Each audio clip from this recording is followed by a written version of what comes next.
चुनाव में आप सभी का स्वागत है। मैं हूं सुमित और भारतीय बाजारों में एक और दिन रिकॉर्ड्स के नाम, जहां पर 19,500 के जोन्स के ऊपर निफ्टी आज इंट्राडे में पहुंचा। मिड कैप स्मॉल कैप में खरीदारी थी। सेंसेक्स नए हाइस पर पहुंचा।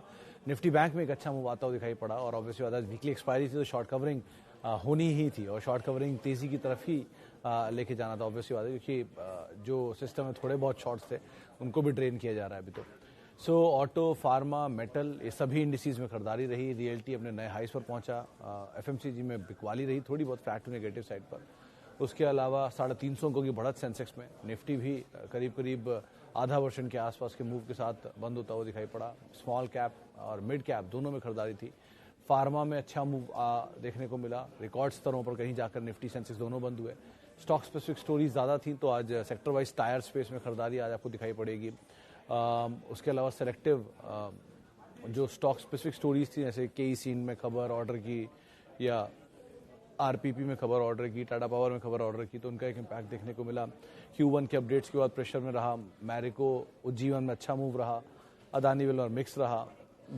बाकी जो न्यूज़ फ्लोज थे उसमें JSW का इंक्लूजन हुआ सेंसेक्स में। एक्सपेक्टेड लाइन में था तो एक्सपेक्टेड लाइन ही रिएक्शन भी वहाँ पर देखने को मिला। तो स्टॉक स्पेसिफिक मूव थे और कैश मार्केट के शेयरों में कामकाज था। PSU स्पेस में खरीदारी है। BHEL, SJVN ये सब नाम अभी भी तेजी में। EIL यहाँ पर अपूव देखने को मिल ही रहा है। थोड़ा बहुत सपोर्टिव मार्केट में बाइंग आई रही है। PSU बैंकिंग बास्केट तेजी में कामकाज कर रहा है। ऑटो में एक अच्छा मूव था, इसमें M&M नए रिकॉर्ड स्तरों पर पहुंचा।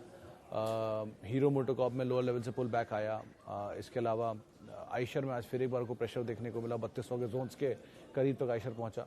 सो अकॉर्डिंगली आप यहाँ पे कॉल ले सकते हो और न्यूज़ फ्लोज के अकॉर्डिंग ही यहाँ पर आप अपनी रणनीति को डिसाइड करोगे।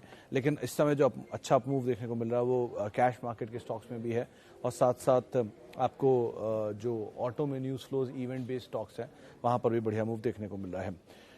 सवाल आपका सिलसिला शुरू कर लेते हैं और बातचीत कर लेते हैं कुछ सवालों को लेकर भी। सबसे पहला सवाल, What is your view on Meghmani Organics and can Yes Bank be a return story as FI stake in increasing and SBI didn't sold their holdings? Singh साहब, SBI अगर आप इस उम्मीद में हो कि SBI इन्वेस्टर के तौर पर रहेगा और टर्न अराउंड कर देगा या उसको सब्सिडरी बना लेगा, तो IDBI भी LIC की होल्डिंग है। LIC होल्ड करता है IDBI में अपना पूरा स्टेक, सो वो भी कर सकता है ये काम। तो एक इन्वेस्टर और एक ओनर में ज़मीन आसमान का अंतर होता है ना। रेंट पे आप दुकान चला रहे हो या दुकान को ओन करते हो, दोनों में अंतर समझिए ना। तो पहली चीज़ ये। दूसरी चीज़, यस बैंक के केस में इक्विटी साइज़ देखिए, करीब करीब 1500 करोड़ शेयर है मार्केट में, जिसका 50% से ज़्यादा हिस्सा रिटेल के पास है। रिटेल होल्डिंग 50 करोड़ के आसपास की, सॉरी। तो एक ऑलरेडी बड़ी रिटेल होल्डिंग उसके अंदर फिलहाल है और प्लस इक्विटी साइज़ बढ़ा है, तो इक्विटी डाइल्यूशन ऑलरेडी इतना हो चुका है विद टाइम। बुक्स का क्लीन अप चल ही रहा है। सिचुएशन पिकअप हुई थी कल जो इनके Q1 के नंबर्स उनमें, but still size of revival is very difficult और हर लेवल पे बेचने के लिए लोग बैठे हैं। जिनके पास 35 में फंसे हुए हैं, जो 3 साल पहले के लॉक इन में, वो भी बेचने के लिए रेडी हैं, तो वही बेच सकते हैं अपनी। तो सिचुएशन वाइज इतनी बेटर सिचुएशन नहीं है कंपेरेटिवली जितनी यस बैंक की आप देख के चल रहे हो। मतलब जितने आप SBI की मान के चल रहे हो, सॉरी। तो इसलिए आप इस उम्मीद में मत रहना कि वो यस बैंक को SBI बना देगा। हाँ, लेकिन अब प्राइस वाइज आप 6 रुपये का दाम देख चुके हो, 15 रुपये पे शेयर खड़ा है, तो यहाँ से डाउन साइड 6 रुपये या 8 रुपये रहेगा SBI की ओनरशिप की वजह से। लेकिन अब वो वापस कितना ऊपर जाएगा ये कहना मुश्किल है। तो ये बेट हो सकता है, ब्लाइंड बेट जिसे कहते हैं, लेकिन उस ब्लाइंड बेट के लिए आपको समय भी देना पड़ सकता है और पेन भी ज़्यादा होगा। तो इंस्टेड इस ड्यूरेशन में आप किसी बढ़िया बैंक के साथ रहकर वो पैसा बना सकते थे। मिसाल के तौर पे यही यस बैंक 16 रुपये से 25 रुपये 20 रुपये की रेंज में गया, वापस नीचे आ गया 16-18 रुपये जो भी रहा है उसका। उसी ड्यूरेशन में HDFC बैंक 13 रुपये से 1700 रुपये पहुँच गया और मर्जर भी हो गया। कोटक महिंद्रा बैंक भी 1400 से 2000 रुपये की रेंज में पहुँच गया। सो इवन SBI अभी ये रिसेंटली 510 530 तक गया था, फिर वापस 630 की रेंज में चल रहा है, मतलब जा रहा है उस तरफ, 580 590 खड़ा है। सो लार्ज कैप में एक फ़ायदा ये रहता है कि आपके जितनी तेज़ी से नीचे आते हैं उतनी तेज़ी से ऊपर भी आ जाते हैं, क्योंकि उनमें possibilities of coming back is very high. और प्रीमियम है, ऑब्वियसली प्रीमियम ही हमेशा कमांड करता है ना। तो हमेशा ऑडी की सेल हमेशा नहीं रहेगी, क्योंकि वो डिस्काउंट लगा उनमें कुछ दिन के लिए, वापस आ जाएगा। सो इसलिए एक बार को आप रहना चाहते हो तो बड़े बैंक के साथ रहो। टर्न अराउंड स्टोरी की उम्मीद जैसे आप रख रहे हो, ऐसा हर रिटेल इन्वेस्टर रखता है, हर छोटे स्टॉक में जो 2 डिजिट का है, क्योंकि वो ये रियलाइज़ नहीं करता कि 2 डिजिट का स्टॉक अपनी वैल्यू की वजह से नहीं है, अपने प्राइस की वजह से है। तो वैल्यू सस्ती होना इज़ गुड, प्राइस सस्ता होना इज़ नॉट गुड। तो आप इन दो चीज़ों में अंतर समझिए कि वैल्यू अलग चीज़ होती है, प्राइस अलग चीज़ होती है। सस्ता प्राइस इसीलिए कि बाजार ने उसको प्राइस दिया है, और सस्ती वैल्यू इसलिए कि वो किसी इवेंट की वजह से सस्ता हुआ है। सो दोनों में अंतर आइडेंटिफाई करके उसके हिसाब से पैसा डालिए तो ज़्यादा बेहतर पैसा बना पाएंगे। जुबिलेंट और टीसीएस बोथ 20% डाउन, किस में एवरेज करूँ? टीसीएस एनी डे चिराग सर, क्योंकि एक तो लार्ज कैप है, 1, 2 अभी वो ट्वीट किया था ना मैंने कि पिछले 20 साल में आईटी ने 7 बार खाली निगेटिव रिटर्न दिया, उसमें से एक तो बहुत ही माइनर से निगेटिव है, मतलब मोटा मोटा 6 मान लीजिए जहाँ पे बड़े रिटर्न निगेटिव साइड पर आया है। सो कोई सेक्टर पिछले 14 साल तक पॉजिटिव रिटर्न देता रहा है ऑन एंड ऑफ, तो कुछ तो बात होगी, ऐसा तो है नहीं कि कुछ नहीं है उसमें। So it was a consistent multibagger, और आगे it will remain a consistent multibagger, क्योंकि वो एक ऐसा सेक्टर है जो कि कंसिस्टेंटली अपने आप को चेंज करता रहा है। मतलब विद टाइम उसने चेंज किया। ईयर 2 के भी आया, आप पता नहीं कितने लोग जानते हैं उसको। ईयर 2 के मतलब सन 2000 जब आया था तब ये बात भी थी कि सिस्टम आ जाएंगे और सबकी नौकरियां चली जाएंगी, और बहुत अच्छे से उसको आईटी ने डील किया। फिर अब न्यू एज कंपनीज आई, स्टार्टअप्स आए, इकोसिस्टम बदला, पीएसयूज में पूरा आईटी आया, लाइकवाइज मल्टीपल मंदी आई यूएस में, यूके में, इवन चाइना का एक बार रिसेशन भी आ चुका है। तो ऐसे बहुत सारी चीज़ें हम देख चुके हैं, वॉर्स भी आए, आईटी ने हर बारी गिव अप किया और फिर वापस कम बैक लिया। तो TCS is any day is a quality company to own, ये पोर्टफोलियो स्टॉक है। एनी डे आप उसे, होता ना वो जैसे हीरो मोटो कॉफी केस में बोलता था कि buy it, fill it, forget it, likewise TCS buy it, fill it, forget it, ये रिटायरमेंट प्लान बन सकता है आपका। आप इस तरह की क्वालिटी स्टॉक को आप देख रहे हैं, सो आप आराम से उसको ऐड करो। देश की दूसरी सबसे बड़ी कंपनी है, it's quality company to own. कोई भी छोटी कंपनी जो स्पेस में है, एआई में या किसी अपकमिंग फील्ड में जहाँ पर वो काम कर रहे हैं, उसको इजीली टीसीएस एक्वायर कर सकता है। इतना कैश, इतनी मसल पावर उनके पास। सो आराम से आप लेके बैठो शांति से। अगर कभी सेक्टर में कंसोलिडेशन हुआ तो इसमें बढ़िया बेनिफिट ही उठा सकता है उसका। So TCS is any day good, but again Jubilant भी अगर आप लेना चाहते हो तो उसमें खराबी नहीं है, उसे भी आप ऐड कर सकते हो। दोनों is equally good, but in दोनों में एटलीस्ट अभी के लिए टीसीएस आप ऐड कर सकते हो। Page industry near 52 weeks low, can it be added for long term? Risky bet होगा लेकिन कर सकते हैं, क्योंकि इसलिए रिस्की नहीं है कि टूटा बहुत है, इसलिए रिस्की कि चला बहुत है। मतलब मुझे पेज इंडस्ट्री का आईपीओ भी याद है, और वहाँ से शेयर चला है। वो 340 रुपये का आईपीओ था, शायद 370 रुपये, 340 रुपये का आईपीओ था। वहाँ से चलता हुआ शेयर आज इस दाम पर 32,000 रुपये के आसपास पहुँच गया, 32-33,000 रुपये। वो भी तब जब ऊपर 50,000 दिखा चुका है। तो जब वो फियास्को बना था ना, 50,000 हिट होने वाला शेयर है, 50,000 हिट होने वाला शेयर है, जो हमारे न्यूज़ रूम में बहुत होता है, तो उस फियास्को में समझ में आ गया था कि शेयर पलट सकता है किसी भी न्यूज़ पर, और वो पलट भी गया। सो आप ऐड कर सकते हो इन लेवल्स पे, but the quantity would be less, obviously less ही होगी क्योंकि टिकट साइज़ बड़ा है और थोड़ा समय भी देना पड़ सकता है, but will come back strongly. मतलब जीनोमल फैमिली इतनी कोई ख़राब फैमिली नहीं है जिसे संभाल ना पाए। और इंटरेस्टिंग पार्ट ये भी है कि पेज इंडस्ट्री ना केवल भारत में एक डोमिनेंट प्लेयर के तौर पे कामकाज करता है इनरवेयर स्पेस में, बल्कि फिलीपाइंस के लार्जेस्ट प्लेयर भी है। फिलीपाइंस में तो इनका डोमिनेंट मार्केट शेयर है, हमसे भी, मतलब भारत से भी कहीं ज़्यादा। और जॉकी वर्ल्ड में यूएस के बाद सबसे ज़्यादा, या beyond US, India is the largest market for Jockey. So इतनी आसानी से मार्केट गिव अप नहीं होगा वहाँ पर। They will come back with more innovative, more pricing power. अच्छी कंपनी है, अच्छा ब्रांड है। और अगर लोगों को लगता है कि नहीं, बाकी अभी भी जो इनरवेयर मार्केट है उसका करीब 60% हिस्सा जो है वो अनऑर्गेनाइज है, 40% हिस्से में सारे प्लेयर हैं, उसमें बड़े बड़े प्लेयर आते हैं। और उसमें भी ज़्यादा बड़ा market share TT and lux type कंपनियों का है, जो कि छोटे टिकट में डील करती हैं, क्योंकि उनका जो वॉल्यूम गेम है वो बड़ा है मार्जिन गेम से ज़्यादा, जो रिलैक्स होता है एक टाइम पर। लेकिन अब with the premiumisation, Jockey and this Aditya Birla, because उनका भी एक इनरवेयर स्पेस है, तो ये दोनों कैचअप कर सकते हैं। सो इसलिए ठीक लग रहा है, आप मतलब एंटर करना चाहो तो कर सकते हो। It's a good company. वो पता लगा न्यूज़ फ्लो ख़राब था, तो न्यूज़ फ्लो ख़राब में आपको लेना होता है, तो थोड़ा थोड़ा ऐड करो। क्वांटिटी छोटी रहेगी लेकिन आप एंटर कर सकते हो, कोई दिक्कत नहीं इसमें। I have been reading on con calls for many companies such as VPL, Zen Technologies. Every company sounds bullish in con calls. How to pick up and choose for future growth? Sir, over optimism जो है ना वो ख़राब होता है किसी भी company के लिए। एक होता है ऑप्टिमिस्टिक, ओवर ऑप्टिमिस्टिक, रियलिस्ट, एक होता है पेसिमिस्टिक, और रियल ओवर पेसिमिस्टिक, और फिर बीच में आता है दोनों के रियलिस्टिक।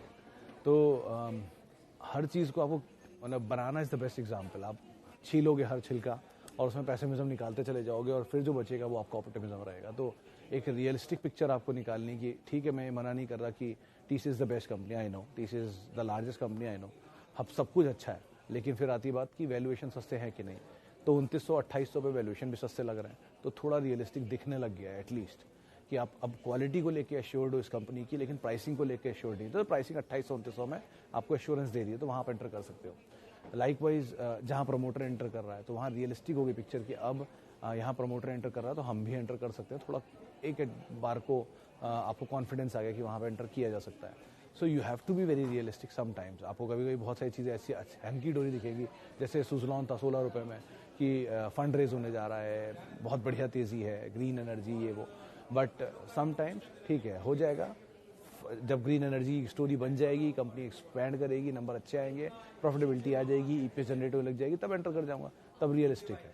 या शुगर में ethanol story and blending and everything, but जब नंबर्स में रिफ्लेक्ट कर जाएगा तब एंटर कर जाऊंगा।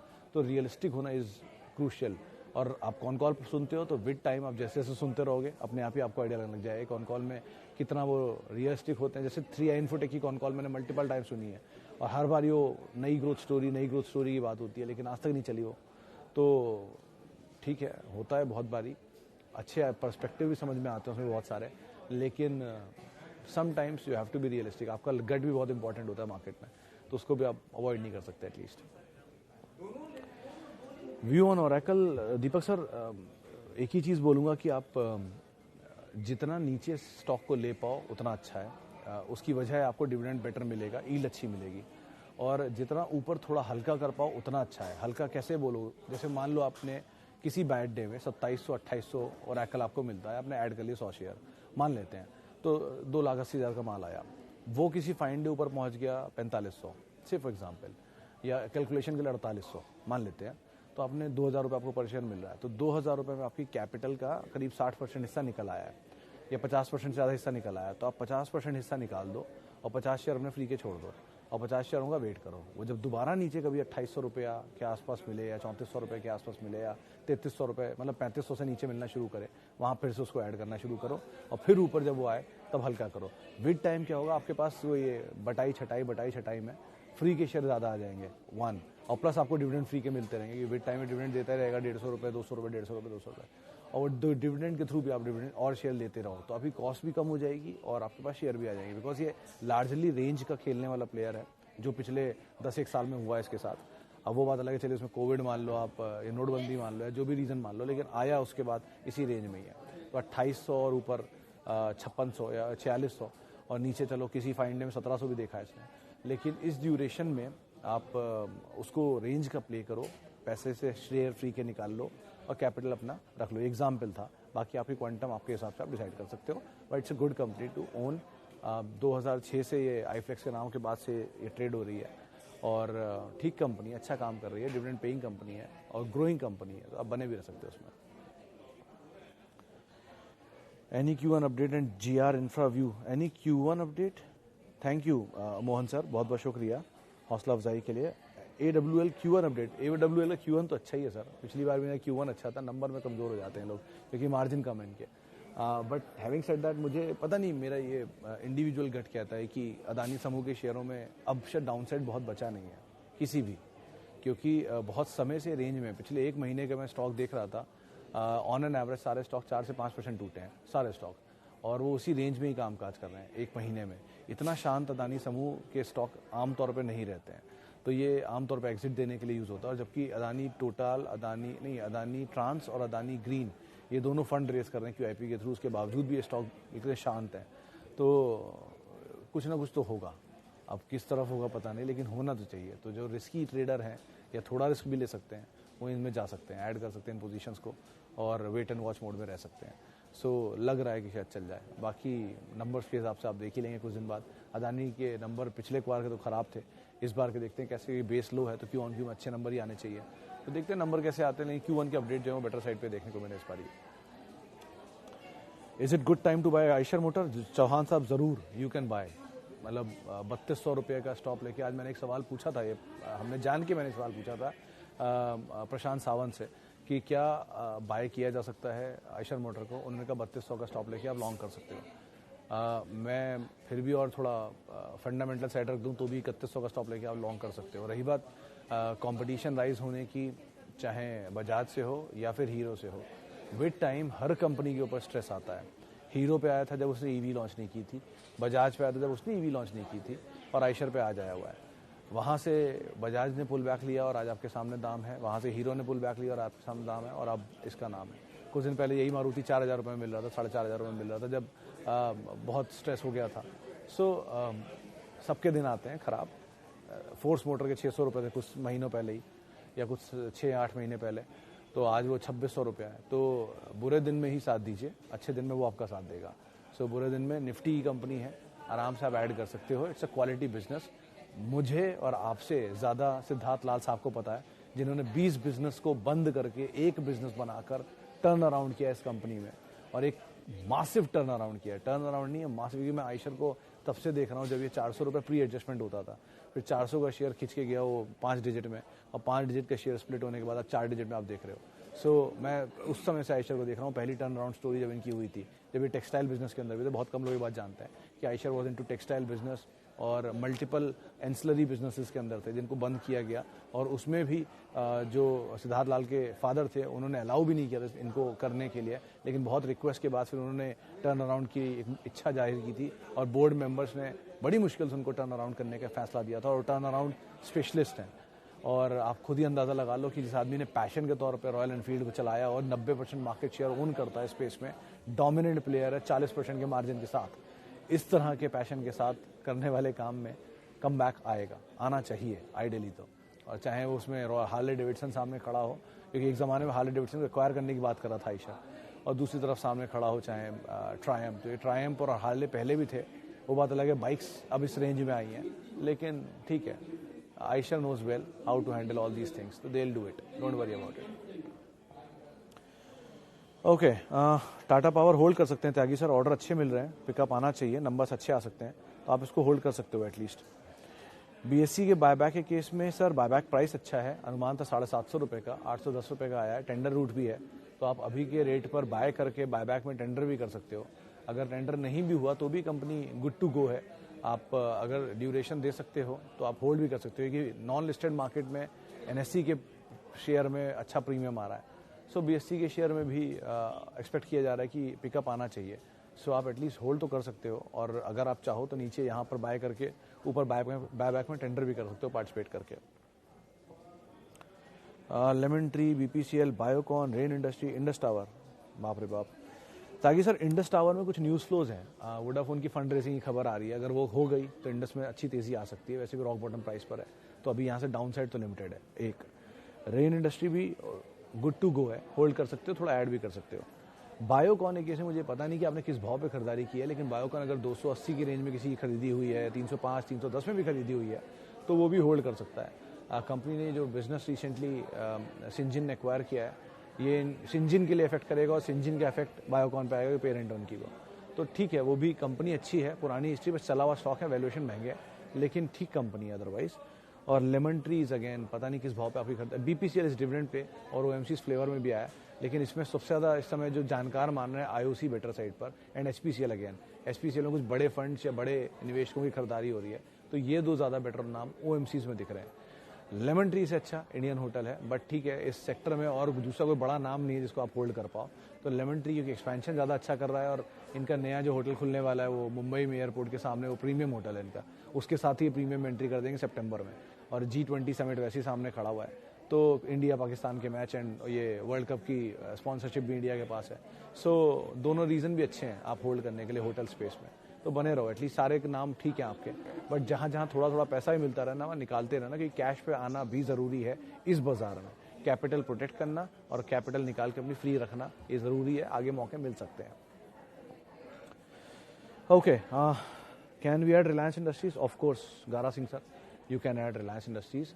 स्टॉप लॉस जरूर रहेंगे 2300 रुपये के आसपास का, बट यू कैन ऐड, आप आराम से ऐड कर सकते हो। बहुत चला नहीं है तो शायद चल सकता है, लार्जेस्ट प्लेयर है, कभी भी इसमें मूव आएगा और मूव भी बड़ा आएगा।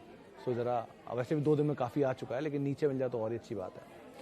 चलिए डिस्क्लेमर भी है कि चैनल जिसमें मैं बैठा हूँ, ये इसका प्रभुत्व प्रबंधन रिलायंस इंडस्ट्रीज के पास है।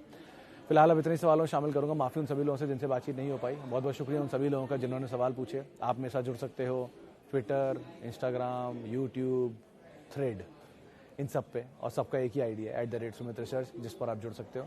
और किसी भी निवेश से पहले अपने वित्तीय सलाहकार की राय ज़रूर ले लें। नमस्कार।